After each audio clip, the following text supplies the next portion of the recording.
I would say after being so it was a fog shank where we were, and it was a routine every other day occurrence to get hit with IDF or rockets. So coming home, wanting to come home for so long, when it finally got there, getting back home to Fort Campbell, and when the doors on the hangar split and you see your family there, you just know you made it. It's relieving. It's like a good way to put it is like it's like every Christmas morning you ever had as a child, all rolled up into one moment that you waited 9, 12, 15 months for. Just feeling the landing gear hit the runway, you know you're back home. You don't have to run to the bunker anymore.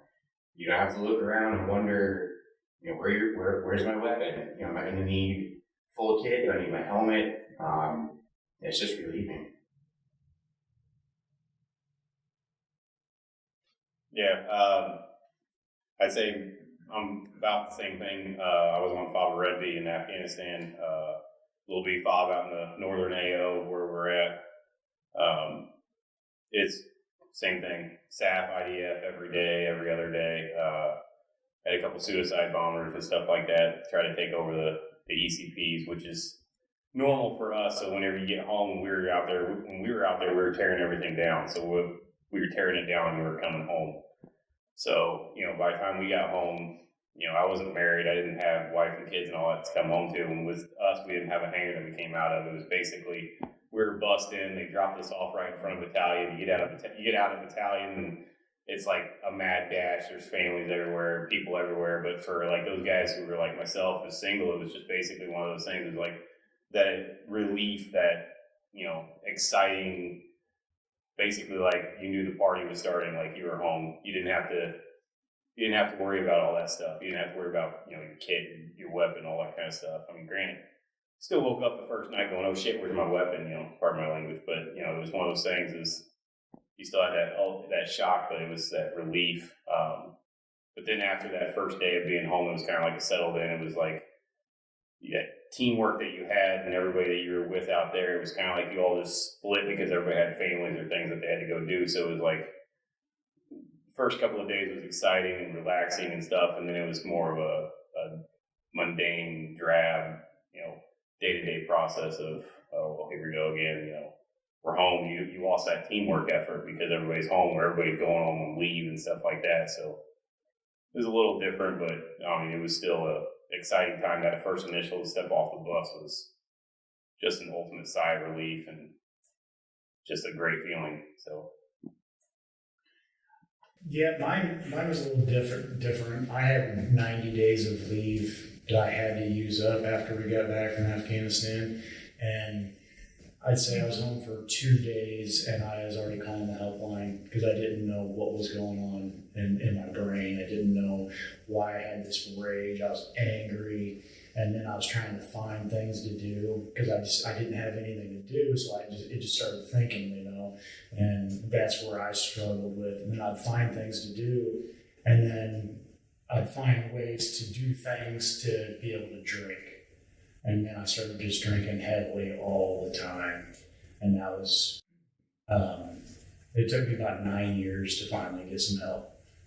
And it was difficult because I didn't know where all the rage and the anger was coming from. And it was just difficult. It was kind of difficult, like I said. I turned towards the adrenaline. Over there, you have an adrenaline rush all the time. I mean, IEDs today or incoming, that adrenaline rush got to me. And when I got home, street bikes, I was in California.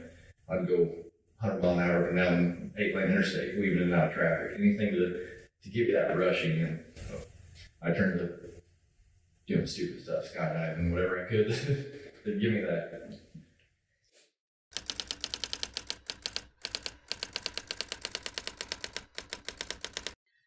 I would say yes and no.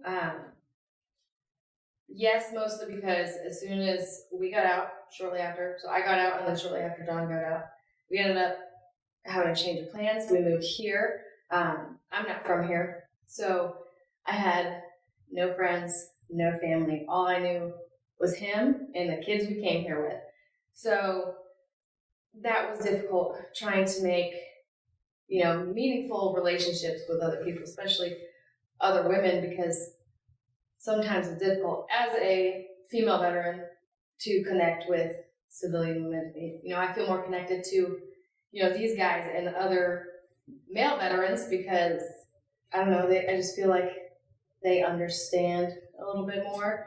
And I'm a bit, a little rough around the edges, maybe a little abrasive at times. And, there's some women just don't like that or they aren't like that. But, I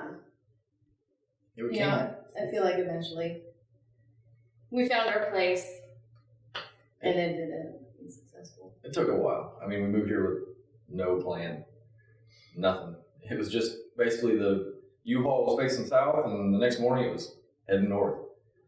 We lived in mom and dad's basement as soon as we got back, which was really rough. Try having your girlfriend, kids living in your mom and dad's basement. It was good time, but we figured it out. Worked together, veteran groups and everything around here. It helps out. I think in the long run we'll be more successful, but we're working on it. So it's a work in progress.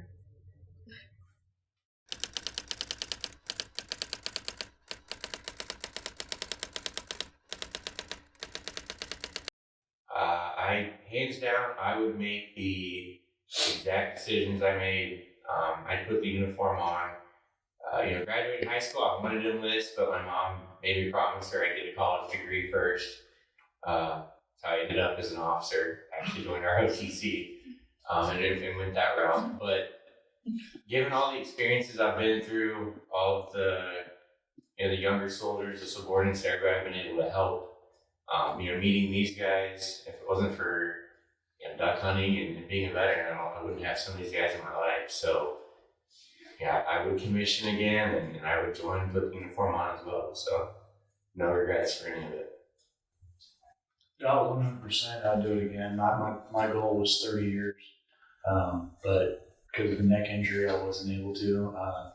Some of the things that I would have changed is just going with my own instinct when I was on boots on the ground. Instead of listening to the chain of command, I wasn't on the ground with me. I would have just made the decision myself, and things may have been different. I don't know. I think for me, absolutely, I would do it all over again. For me, I wouldn't be where I am today without the Marine Corps. Those experiences, the friends that I made. I think if I were to do it differently, I think when I got injured, I would have been a little more forceful about ensuring that I got the proper care, so that I wanted to be in for 20 years, and my enlistment was cut short because of that. So I think I would have been a little more demanding on getting the proper health care while I was in. Without a doubt, I'd do it all over again. I mean, I went to college first. I worked in the civilian sector for a year before I went in because I had a major knee injury in high school. They wouldn't take me during the first push and stuff because they weren't really hurting for anybody. So I waited a while. I didn't join until I was 26. So, but yeah, in a heartbeat. The only thing I probably would have done different is try to join right out of high school, which was 2001. So, I mean, that's the only thing I can change, that I would probably change about it, because I didn't actually even go in thinking I was going to do 20 years. I just wanted to do it and see what the first 4 years was going to offer. But then after the first 4 years, it's like you're hooked. I wanted more. I wanted to keep going. But family and a head injury that, can't recover from, it was one of those things. It's like, your time's done. You've done it, so it's time to go home. But I do it all over in a heartbeat. Just like anybody else, that I would definitely do it again for sure. What I would change is I probably would have taken more advantage of what was available to me when I was in. So I would have gone to school as much as I could have, got as much of that knocked out before getting out, and I probably would have done as many courses as I could while I was there, just to helped me more after the Marine Corps because, I don't know, I never thought of myself doing a full 20 years, but I knew I wanted to do something, you know. So the more that you can get done while you're in, the better. Yeah, I'd do everything over again. I would change, like she said, college. I didn't plan on going in for 20 years either. I was going to get my get my college paid for, you know. But like Jonathan said, you get hooked. And I didn't do college the first 4 years, which I should have. And then I got hooked on it, and I was lucky. I got to do some pretty cool things while I was in. I, became a marksmanship instructor and some other things, and that just, tightened that noose. I was stuck. Yeah. And the other thing I'd do different is, like Elizabeth said, I had an injury that I should have not tried to hide. And in the long run, that's the reason I had to get out. So I hid it, and then it caught up to me. I should have had surgery years and years ago and didn't. So now I screwed myself. And he regrets every single day getting out. I hate it. You I'd would be go almost back. retired right You now. would go back in a heartbeat. Yep. Right now, if someone called you, you would go. Oh, I'd still go back in heart. I got in 21 years ago today. Dang, look at you. I'd be retired in 3 years. I would be retired.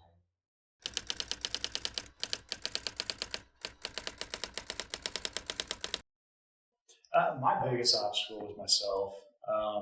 I didn't think that I needed the help. I didn't think that I deserved the help. And I didn't really even know that there was something wrong with me. Everything was going at a fast pace. And if I would have gotten out of my way and just went and got the help when it was first recognized, I would have been a lot better. But it took me 9 years to get the help, and I finally went to the Road Home program up in Rush University up in Chicago, 3-week intense PTSD treatment program. That was probably the best thing I did is save my marriage, save my family, and save my life ultimately. So just getting out of your own way to get the help to be the best parent and husband you can is the biggest thing.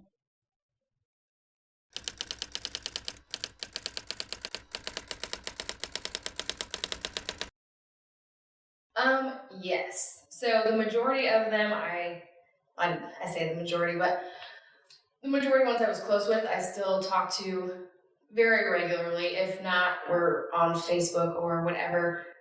Just being able to see what the other one is doing. There are some. So I got out 7 years ago, and there are some people that I served with that are more supportive of like me and the things that John and I are going through as parents. They're more supportive than people that we've known our entire lives.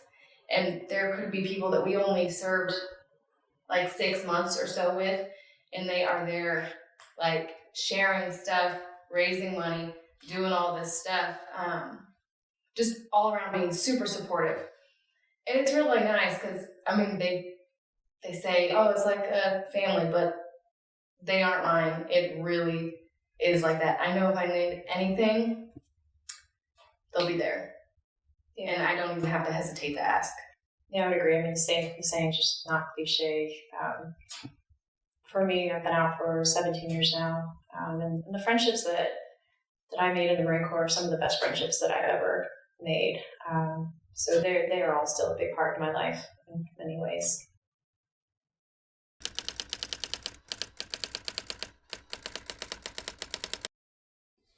I have to say the biggest thing is probably my family. When I first got out, it was rough. I didn't feel like my time was done. I felt like I got cut short with the injury and stuff and everything that piled up. So when I came home, I was angry and had problems and had issues that I didn't realize I had. And, like other people have said before, and I had to get out of my own way. I had to, let myself get the help that I needed. I had to go get it, go out and seek it myself. And through that process, I realized, my wife and my kids are the biggest factor of why I'm doing what I'm doing now. They're the biggest factor of, you get up in the morning, you still, get up in the morning and go do what you need to do because it's for them. They gave me the purpose back. It kind of feels like that teamwork is back in full swing because it's everything's being done for them. We all do it together. She's starting to understand. My wife's starting to understand, a little bit more about it. She's a civilian. She didn't really have any insight in the military, so everything with her is new.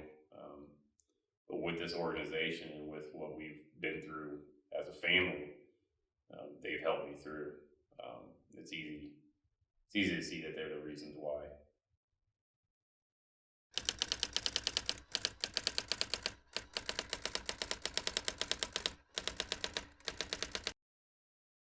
I tried a lot of different things for PTSD. I tried the VA solution on cocktails of pills and went through so many different trials of pills just to help me out, and it never helped. And I'm a medical cannabis patient, and that seems to help quite a bit. Helps me be able to focus on what I need to focus on and not the 1,000 things going on in my head. That and just having a good quality support group that is always there for you, no matter what time it is. I'm up at 4 o'clock every morning, if not 5.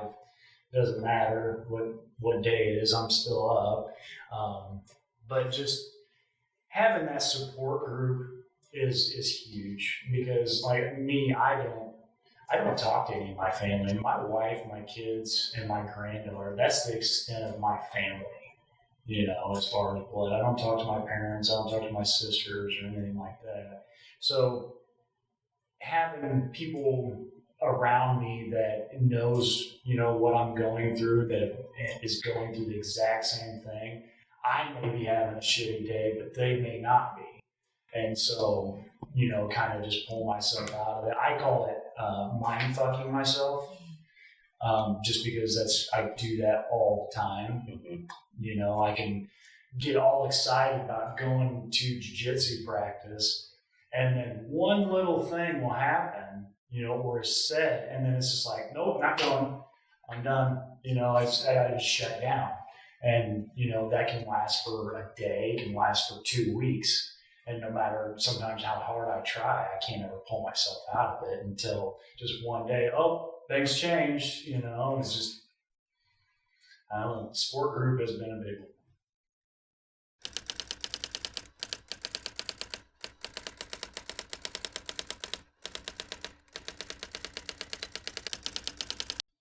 Yes, I do. And if you would have asked me that question as soon as I got out, I would have said no. I didn't think I had issues with PTSD.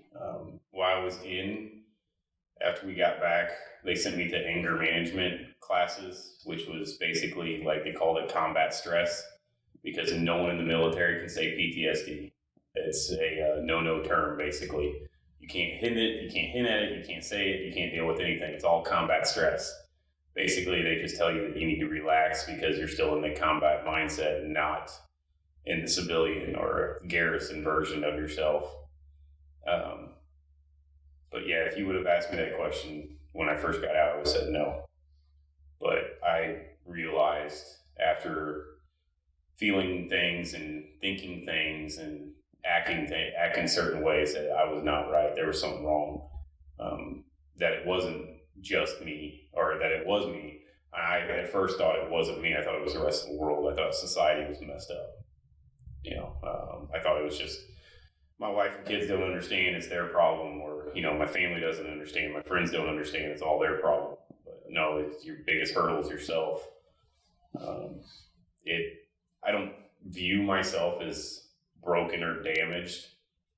Most of society will say otherwise. Whenever you first bring up the term PTSD, there's a big stigmatism towards it, whether it's even combat related or if it's even relationship or a vehicle accident can give you PTSD.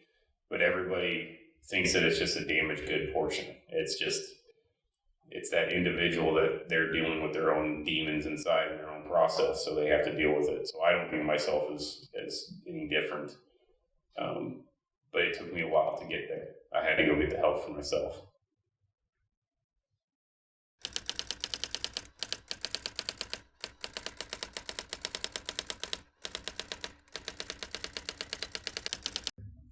And some of the best things you can do is we all serve together.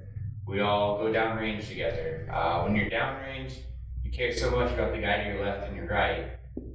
I think if we redeploy, we come back home, and we have that same mentality, and understanding that if your buddy downrange needs ammo or water, you're going to try and help him out. So when we all get back home, we redeploy, and we're supposed to all go back to normal life. Make sure you check on each other. If somebody needs help or they don't understand something or they're trying to get through, transition of maybe becoming a young parent, that military member or that veteran isn't going to be able to reach the commonality or a way to communicate the best they can with the civilian populace. So whether you're a civilian or you're a veteran or you're still actively serving, the best thing you can do is have open ears, open arms, and an open heart. Like, accept that person in, and help them realize that there are people that care. Because the worst thing we can do is, you hear the drill sergeants, drill instructors, all that. Somebody's going to be the individual. You never want to worry about yourself, even after you've gotten out. Being the individual, that's bad. You still got to keep caring about everybody, to help them still feel like they're in the fight. Whether the fight is downrange on a FOB somewhere, you redeploy. The fight here is being a young entrepreneur, starting a new business, being a successful parent. The battlefield changes. The fight, the ambition to succeed and win, that's what we're all trained to do as Marines or soldiers, sailors, airmen. Nobody wants a military that's okay with failure, and none of us are. So we need to continue to attack life and support each other, just like we would on the battlefield. Just be there. Have a presence. I think the community needs to come together and try to erase the negative stigma that is associated with people getting help for their PTSD. I think that's a huge thing. Yeah, I don't feel like the veterans with PTSD should be the ones trying to be understood. It should be the civilians trying to understand instead. There's, like they keep saying, there's such a stigma with it. But if society put as much effort into understanding PTSD as they do, other equally as important issues, I think everyone would be in a much better position.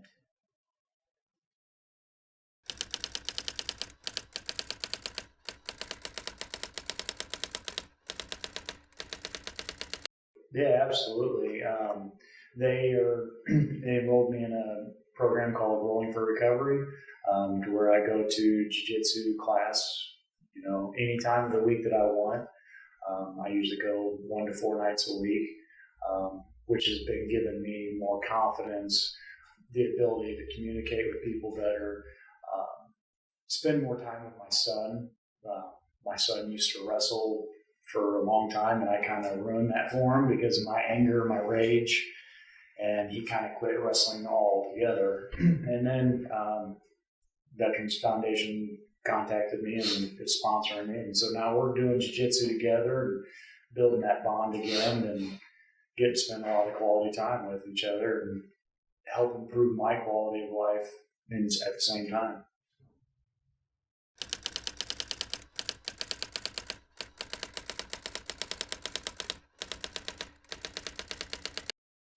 We started off with years ago going on hunting and fishing trips. We were taking these veterans out, 100% free to them. We get them a hotel.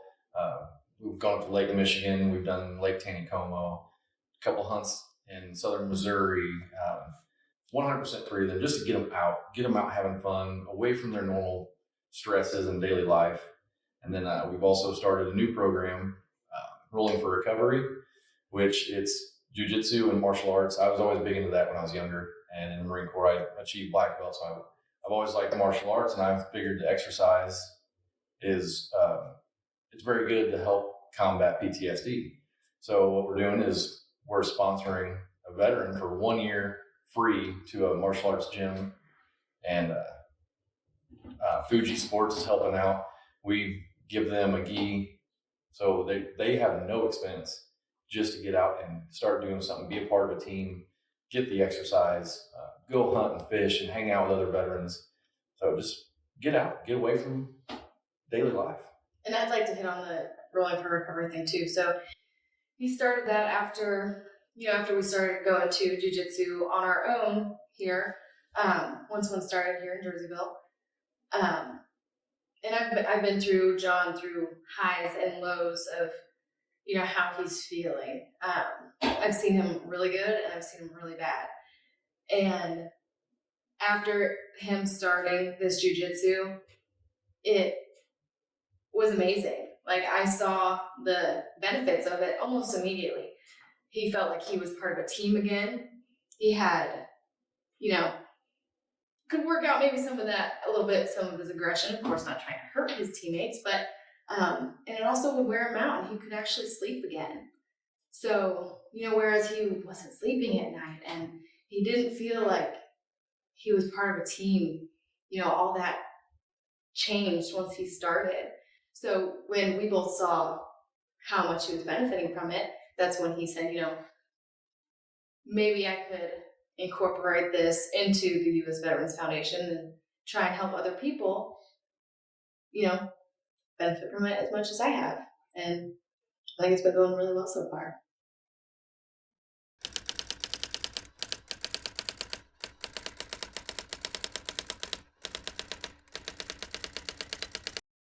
So I think our unified vision is really to just expand the programs that we have. Every veteran who has PTSD, they respond to treatments and help, different ways. So we want to expand the options that we have available. I would like to get an equine therapy type program going. Just really expand the options that people have, so when they come to us for help, then we can have more to offer. I think from a 5-year plan perspective, I think we would really like to go national, and at the very least expand our roots from the Illinois and Missouri area. It's hard when you start something new, and I mean, we're not new, we've been around for years, but you always have to start local because that's where you're from. And like Elizabeth said, we want to be coast to coast. There's Camp Lejeune, Camp Pendleton, we want to be everywhere. Elizabeth and I have also talked about doing something specifically for women veterans, whereas, because maybe all women don't like to hunt or fish or are interested in jiu-jitsu, but maybe once a year or something we could have something that's specifically for the women veterans in the area, because a lot of times there's nothing really for them out there, and we'd like to add that for sure. There's a lot of them out there. You don't understand it, you don't see it. There's a lot of them out there, so we need to do something for them too.